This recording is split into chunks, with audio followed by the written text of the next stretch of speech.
നമ്മുടെ കേരളത്തിലൊരു മുഖ്യമന്ത്രിയുണ്ട്, ഹോക്കി മുഖ്യമന്ത്രി എന്ന എല്ലാവരും വിശേഷിപ്പിക്കുന്നത്. മോട്ടോർ കോൺഫെഡറേഷൻ CITU നേതൃത്വത്തിൽ വടകര ഹെഡ് പോസ്റ്റ് ഓഫീസിലേക്ക് മോട്ടോർ തൊഴിലാളികൾ മാർച്ച് നടത്തി. മാർച്ച് പോസ്റ്റ് ഓഫീസ് പരിസരത്ത് പോലീസ് തടഞ്ഞു.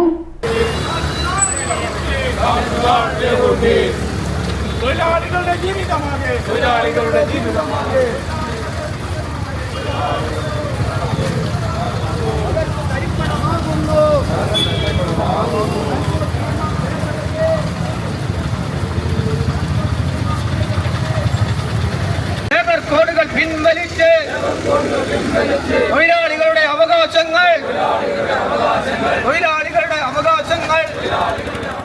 പെട്രോളിയം ഉൽപ്പന്നങ്ങളുടെ വിലവർധനവ് പിൻവലിക്കുക, വാഹന ഗതാഗത നിയമ ഭേദഗതി പിൻവലിക്കുക, മോട്ടോർ വ്യവസായത്തെ സംരക്ഷിക്കുക, ലേബർ കോഡുകൾ പിൻവലിക്കുക, ഓട്ടോ ടാക്സി ചാർജ് പുതുക്കി നിശ്ചയിക്കുക എന്നീ ആവശ്യങ്ങൾ ഉന്നയിച്ചായിരുന്നു സമരം.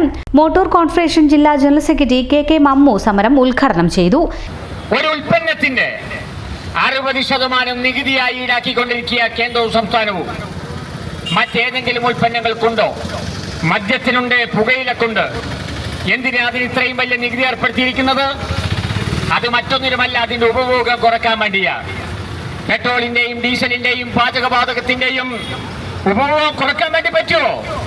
അത് കൂടുതൽ ഉപയോഗിച്ച് നമ്മുടെ രാജ്യത്തിന്റെ കാർഷിക വ്യവസായ മേഖലയെ ശക്തിപ്പെടുത്തുക, ഗതാഗത മേഖലയെ കൂടുതൽ ശക്തിപ്പെടുത്തി മുന്നോട്ട് പോകാൻ ആവശ്യമായ സാഹചര്യം ഉണ്ടാക്കുക, അത് വിപുലപ്പെടുത്തുക, അതല്ലേ ചെയ്യേണ്ടത്. അങ്ങനെയുള്ള ഒരു മേഖലയ്ക്ക് 60% നികുതി ഏർപ്പെടുത്തി ജനങ്ങളെ കൊള്ള ചെയ്യുകയാണ് കേന്ദ്ര ഗവൺമെന്റ്. അല്പമെങ്കിലും ഈ രാജ്യത്തെ ഗതാഗത മേഖലയിൽ പണിയെടുക്കുന്ന തൊഴിലാളികളോടും ജനങ്ങളോടും ഉത്തരവാദിത്തമുണ്ടെങ്കിൽ ആ വർദ്ധിപ്പിച്ച വിലയുടെ നികുതിയെങ്കിലും കുറച്ചു കൊടുക്കേണ്ടതല്ലേ? കൊടുത്തില്ല.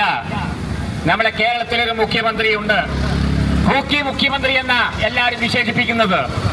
എന്തുകൊണ്ടാണ് അങ്ങനെ വിശേഷിപ്പിക്കുന്നതിനുള്ള കാര്യമൊന്നും ഞാൻ ഇവിടെ വിശദീകരിക്കുന്നില്ല. അദ്ദേഹം പ്രതിപക്ഷത്തായി നിൽക്കുന്ന സമയത്ത് പറഞ്ഞു, 2 പ്രാവശ്യം കേരളത്തിലെ ഇടതുപക്ഷ ജനാധിപത്യ മുന്നണി ഗവൺമെന്റ് വർദ്ധിപ്പിച്ച വിലയുടെ അധിക നികുതി കുറച്ചു. കേരളത്തിൽ ഏറ്റവും ഒടുവിലായി വർദ്ധിപ്പിച്ചപ്പോ കേരളത്തിലെ ഗവൺമെന്റിനോട് പറഞ്ഞു, നിങ്ങൾ വർദ്ധിപ്പിച്ച വിലയുടെ നികുതി കുറച്ച് കേരളത്തിലെ ജനങ്ങൾക്ക് ആശ്വാസം നൽകണമെന്ന്. ഇപ്പൊ കേരളത്തിലെ മുഖ്യമന്ത്രിയോട് ഗതാഗത മേഖലയിലെ തൊഴിലാളി പ്രസ്ഥാനങ്ങളും കേരളത്തിലെ ഇടതുപക്ഷ രാഷ്ട്രീയ പ്രസ്ഥാനങ്ങളും ട്രേഡ് യൂണിയൻ പ്രസ്ഥാനങ്ങളാകെ ആവശ്യപ്പെടുകയാണ്, നിങ്ങൾ ഈ വർദ്ധിപ്പിച്ച നികുതിയെങ്കിലും കുറച്ച് 11,000 കോടി ഉറുപ്പിക സംസ്ഥാന ഗവൺമെന്റ് ഖജാനയിലാക്കി വരുന്നത്. അതിന്റെ മേൽ വർദ്ധിപ്പിച്ച നികുതിയെങ്കിലും കുറച്ച് ഈ മേഖലയിലെ പട്ടിണിപ്പാവങ്ങളായി നിൽക്കുന്ന തൊഴിലാളികൾക്ക് ആശ്വാസം നൽകാൻ നടപടി സ്വീകരിക്കണമെന്ന് പറഞ്ഞപ്പോൾ അത് ആവശ്യപ്പെട്ട ആളുകളെ കളിയാക്കുകയാണ്. മന്ദബുദ്ധികൾ മാത്രമേ അങ്ങനെ ചെയ്യൂ എന്നാണ് VD സതീശൻ ഇപ്പൊ പറഞ്ഞുകൊണ്ടിരിക്കുന്നത്. ചുരുക്കത്തിൽ കേന്ദ്രവും സംസ്ഥാനവും കൂടി നമ്മുടെ രാജ്യത്തെ പെട്രോളിയം മേഖലയിൽ വലിയ തോതിൽ കൊള്ള നടത്തിക്കൊണ്ടിരിക്കുക, കോർപ്പറേറ്റുകൾക്ക് എല്ലാ തരത്തിലും കൂട്ടുനിന്നുകൊണ്ടിരിക്കുക. ഈ നയത്തിന് അറുതി വരുത്തണം. പെട്രോളിയം ഉൽപ്പന്നങ്ങൾ ന്യായമായ റേറ്റിൽ ഈ രാജ്യത്തെ ഗതാഗത മേഖലയ്ക്ക് കൊടുക്കാൻ ആവശ്യമായ സംവിധാനം ഇന്ത്യ രാജ്യത്തെ ഗവൺമെന്റ് ഉണ്ടാക്കണം. 6 കോടി ആളുകളായി ഈ മേഖലയിൽ പണിയെടുക്കുന്നത്. A. സതീശൻ അധ്യക്ഷനായി. MP സുരേഷ് ബാബു, വേണു കക്കട്ടിൽ, KK കൃഷ്ണൻ തുടങ്ങിയവർ സംസാരിച്ചു.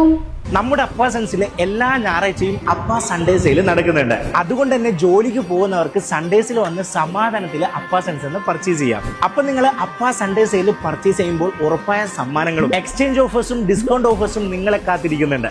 അപ്പൊ ഈ ഒരു അടിപൊളി ഓഫേഴ്സ് ഒന്നും ആരും മിസ് ചെയ്യണ്ടെന്ന് പറഞ്ഞുകൊണ്ട് ബൈ ഫ്രം അനീസ് പുടി.